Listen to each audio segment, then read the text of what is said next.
It's definitely started off on Spotify, Best World. We're here with Devour the Day. Thank you so much, guys, for coming by. Of course. Hey. So I was just telling them, you guys stand out to me hardcore. I have a beer or two before I interview. That's it. I'm always professional. I'm on time. A station sent me to Aftershock in 2015, and that's the last time I sat down with you guys. Well, my girlfriend that was like working camera brought a bottle of whiskey, and we just were just handing it back and forth. I blacked out during like 15 interviews in 2015 that day, and you guys were one of them, and you were total troopers about it. I'm Oh, literally just like, "Are you guys gonna get hot chicks for your music videos?" And you're like, "It's not in the budget." And I was like, I blacked out, like I don't remember. And then you guys were like, "We'll get fluffers," and you were okay with my like asshole Howard Sternness that came out when I was wasted. So thank you for that. yeah, But yeah. Anytime. I don't remember it being anything but funny. Yeah, so it's okay, okay. good. Okay, Yeah. good. Because I was shammered. And same with POD. I'm like, cool tattoos. Like there was no question. That was it. And I was like, I am fired. There is no place for me to judge. Yeah, through the arc of my story, I've had my days. I was gonna say it's pretty likely that we were also Yeah. hammered. So Yeah, Okay. You guys match your vibes. pre-pandemic, totally different attitude. You guys have lost some hair since then. What happened? What happened to the hair? Oh yeah. Well, I still have hair, just Okay. but it's much shorter. Okay. As we manage more in life, we just wanted less to do up top. I guess I don't know. Yeah. You're the one that's missing all the Yes. hair. Yeah. Yeah. Honestly, I got to a place where it became just too difficult to manage. No way. Long hair is hard, especially on stage. It's like always in your face. I just got tired of it. That's just that's just the story. Yeah. That's I told him pretty he cool. looked old and he needed to trim up. 10 years off. No, I'm kidding. It's time to look younger. I see you got a Lord of the Rings shirt on. That's pretty cool. Do the chicks dig that? My chick does. Oh, nice. Okay. Well, then Yeah. that's all that matters. They seem to like it on TikTok. As we've been doing short form, we've gotten a lot of comments on Blake's shirts that he wears because he always has these awesome, like they look like like a real shirt that you would buy, but it's like nerd stuff categories, and so there's been a big success. I really can't hide how much of a nerd I am. You shouldn't. I just figured you should never. I'm just gonna lean into it and let everybody know. No, that's cool. I love my Weird Al shirts. I have a lot of like UHF shirts and album shirts, and I like that. I know if I instantly dig that person or not if they know what my shirt is. 100%. If they don't get it, I'm like, I don't trust you. We had an Uber driver recently who his whole collection was Weird Al. Yeah. And that was like a cool Uber ride. Yeah, the Weird Al playlist he had was like peppered with like others like Live and Weezer and things that like were kind of the era. So I was like, I actually really like this playlist more than I like like regular like 90s alternative rock. Like the Weird Al playlist is good. Yeah, it stands the time. I have a lot of them. I'm obsessed. He's my fave. Okay, so Empty's out now. Are you guys gonna go out on a tour, or what's going on with the album? We have two like kind of exclusive shows in some of the towns that we really have loved over the past, have a lot of family history there, which is Joliet outside of New York, and then Fort Wayne, Indiana, where really a lot of our beginning at radio started, which is huge. But that's all on the way to Incarceration. We're on the main stage on Friday. We're pretty excited, playing with a lot of bands that we love. And then we have a big tour in the works for later on the year. I can't announce it of today because I would be like speaking out of turn. Yeah, you gotta wait. You gotta stay tuned to everything Devour the Day. We have awesome things coming up. A festival in August as well with some friends, different bands. And then just navigating, both of us being in Pop Evil too. So I think that's what keeps us back and forth is we like to stay on the road constantly. It's just can't do both at the same time. So that's what we've been kind of navigating. Have you guys ever thought about cloning yourself or anything? Like, how do you do this? Countless. Yes. You guys just run back and forth? We could just, like sprint back and forth between gigs. But I always thought that if I cloned myself, that guy would be such an asshole that I actually would it would create like he immediately have to murder himself. What do they say? More controversy. Familiarity breeds contempt. It's like if I saw another person that was me, I'd just be so upset with him, like disappointed, and like really, Yeah. You're really upsetting me right now. Yeah, I don't know. My other guy, we just spend too much time delegating who needs to do what. You guys are just boss each other around. You just boss each other around. You guys need twins. I think that's the way to go because you guys are so busy. You're in two very successful bands. I mean, and you guys have just catapulted since last time I got to sit down with you. But I love that Good Man song. Like that is on my top 50 playlist all the time. And I relate to it. Like sometimes I'm like, okay, I'm really going to get my shit together this time. I'm going to, pound the pavement. And then it's like, nah, I fucked up again. Who wrote that song or like what inspired it? That's really a true representation of how the two of us work together. But I think with that song, there was kind of a fountain of inspiration that just kind of came. We had just lost our singer in Egypt Central. And we had White Rabbit, which now has 111 million streams, was at radio when he quit. So, I mean, that's circa 2012. So that's dating that we've been in active rock for a long time, but we also never left. We've been here doing that the whole time. But from that desperation, there was a real crying out. I developed some lyrics that we felt really strongly about. And I think within an hour of Blake hearing those, he had developed the chorus and the riff and really like some of these like classic rock string elements that we felt like were even like Zeppelin-like. It was just a really kind of like from a desperate point, but with open creativity. And so it all happened there within that first few hours. And that's happened a few times. The White Rabbit was like that. They seem to be given to you as a signal, as opposed to like something that you created just by yourself. So that's kind of how we work anyway. One of us brings something to the table. It's never the same thing, but then the other one, vice versa, we help each other finish them, get down the path. We pass the baton back and forth, but I will say this dude is a monster lyricist and an incredible storyteller. And that's like, I'd say, for the bulk of our catalog, that's where the songs generate from is this man's ability to tell a story. He's good at it. He's a monster. He's a monster. I'll give you that money after the interview. I'm not. You guys make like a hot old married couple. Do you guys have bunk beds? Do you are you together 24/7? No, we had to buy a third house, one for me and one for him, and then we meet here. And in then this like house your in the joint house in the middle, you connect it with like little glass stairways. Yeah, yeah. I just to keep this guy off of it. He's just, he really just always wants to be next to you. Really handy. Yeah. He's a real handy. What are we singing next? He's a real monster poet. Yeah. That's cute. Yeah. Well, I'm glad you guys have worked out the relationship so you don't fight on the road because you're so tight. You guys have toured too with amazing band, like some of the coolest bands. Has there been one that stands out to you, like a band that you guys just gel with and you feel like family more instantly? This is gonna sound weird, but Skillet is a band that I feel like the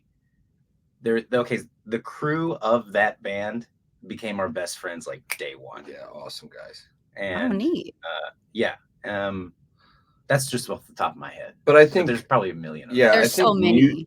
I think musically, like bands like Seven Dust and bands that like we felt like have been a part of this culture the whole time that we were involved. Those and have continued to like survive through the ups and downs of the active rock genre itself. Just huge respect for that. And then there's like other bands where you just see like a band like Sleep Theory that's from Memphis. You know what it's like to come from Memphis because so did we, and be so excited for other guys that came up in the same city doing so well. And so like very cool. We're lucky to have seen so much. I mean, Sleep Theory is just wise though. We did tour all through Canada with Disturbed. And that band is so massive and just so nice. Don't play them in foosball. That's a valuable lesson. they will Yeah. crush you They and will laugh at you while they do it. Ah. But other than that, yeah, we've been lucky enough to tour with, it feels like between the three bands, almost every name in active rock. We're really, Yeah. really lucky. Yeah. That's what the first thing that came up, who you guys toured with. And I'm like, literally everyone. Okay. So do you have a favorite? I don't know. That's hard. Yeah. Yeah. And I feel like Tennessee is the hottest state right now. It's on the map. It's where all the new artists are coming up. The older artists are even moving there to record. It's the fire spot. And here, I was in Austin, Texas for a little bit. That was on fire like 10 years ago. And now I think Nashville area is the place to go for music. I know LA's just got too expensive and saturated and kind of, I don't know. It's a little bit, I just flew back and it's changed. Yeah. Oh, for sure. I'll tell you for sure also that it is temperature wise the hottest place in America right now. It is hot as fuck. I love it. How hot is it right there? Like, how hot is it? Right It's now? like 100 degrees. He's really bothered by it. It's not fun. It is literally hot. Last night we fan. played. Was it last night?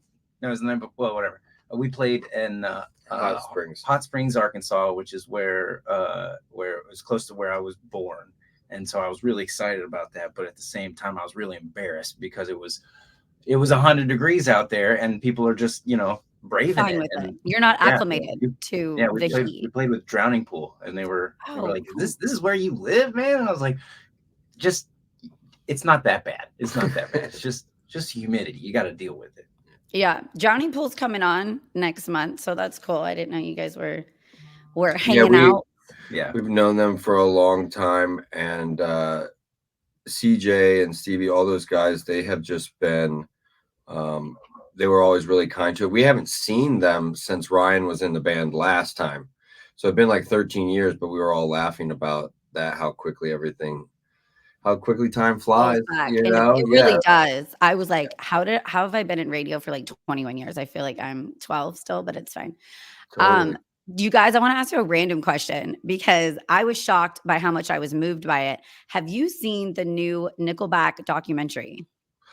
No, it was on the plane, and if I'd had enough time, I was going to. But that is this week. It's like, it's Hate It or Not, right? Is the name of the show or something? Yeah. Love or hate. You love to hate. For me, I never develop any kind of like deep hatred for a band. I think that's kind of like ridiculous, to be honest. To like, I hate person. Like, I just think that's like, but people definitely get weird about their music. Look at the comments on anything these days. It's like, it was a meme, right? Like, Simpsons and South Park hated Nickelback. Use your mind and tell everybody about it. I've never been that way. I don't care about that. But I always felt like Nickelback was at the top of their game, creating tones. I think that people can talk shit about crafting lyrics that are like fun and the way that Nickelback is, but if you've ever tried it, I mean, I think it's a lot more difficult than people think. I think a lot of times people just don't know what to do when someone's really successful. You know what I mean? Like, that's exactly you gotta watch Falling Reverse right now and just see how like so many people in the genre are just missing the fact that it's good for rock music, that people give a shit. And they're spending all this time trying to figure out how to hate them. And it just seems silly to me. When truthfully, I think we're all here trying to work hard and make the best of our lives and make the best of things. So, I'm excited to see that documentary, though. I haven't seen it yet, but I will say I read a comment that was like, "Am I crying right now during a Nickelback documentary?" No. And I'm like, if that's the case, then I'm way too emotionally unstable to go watch this. You guys, it shocked me. Like, I've never been a super fan, but I love anyone that's successful. I think that's phenomenal. They're a party band, right? Like, so if I go to a big mansion party and they blast Nickelback, there's going to be some wild stuff going down. So I love them. I think they're cool, but they got hurt by how much they got hated. Like, it actually affected them. They all went through a lot of trials and tribulations, like crazy stuff. I went into the documentary like, nah, I'm hungover. I'm going to put it on. And I'm like, fuck, that was good. That was really good. So I suggest everyone see. It's like number 7 now in the US. And I didn't think like a Nickelback documentary would be. I think sometimes that's interesting. The fan base you know, and or just society, they kind of feel like, and this is a huge issue, and they could go on forever, but that you can just speak all this hate into someone's life, and because they're successful, they're like, It makes you cool. like, They're well, numb, and or though. like they just, it doesn't reach them, or they're above it or whatever. But to me, I just see a whole planet of human beings who are broken, trying to figure their path, no matter whether they're successful or not. So it seems kind of silly to be so mad at somebody for writing a song about a stripper or Yeah. having a good I time think it or was whatever. the quesadillas took the nation over. They The were like, quesadillas. it was mentioning a quesadilla in a song. That was it. We drew Yeah, it's like, ooh, quesadilla, and then the way he said it. But I like, he has something in your mouth, like romantic That's a songs that you're very dating. You may clever want to come back song. and light a candle. Yeah, I Yeah, mean, it's fancy. I think too, like, what's funny is that, like, most everybody in active rock has that side. Whether, I mean, Devour happens to sing about therapeutically driven stuff, and we process a lot of our emotions through our musics, and that what comes out. But that's not what some artists use the music for. You know what I mean? It's like they just Yeah. want to have a good time, and from what I've seen, people want to come to a show and not necessarily feel hatred, you know? Yeah. Yeah. So, Sometimes you need a band that's about strippers and blowjobs and not so yeah, serious things. we Sometimes need I'm in a we serious need more emotional bands. mode. Yeah. We need a band Everyone about has their own everything. niche. Yeah. I 100%. agree. Yeah. Well, thank you so much, guys, for stopping by the podcast. And we will definitely catch up with you guys. And thanks for being like my drunkest interview ever in 2015. That's like literally. We should actually like cast an award, you know, like drunkest interview. Yeah, it's just Present it you, to Like you I was you going and through my Gold footage. laying on a couch. I like that. I was watching the interview for the first time, like when I was editing it. I was like, "What did I say?" But it's fun. I'm glad their words came out of my mouth, but that was funny. I remember being like, "I need to hit them up for." I'm sober now. It's 9 a.m. I'm sober in the morning, so this is good. But thanks, guys, so much. And if you come out around SAC, we'll have to catch you, and I'll tag everybody to all your stuff, all the socials. Yes, Okay, thank you so please do. much. It was great to see you. Yeah. Yeah, great seeing you guys.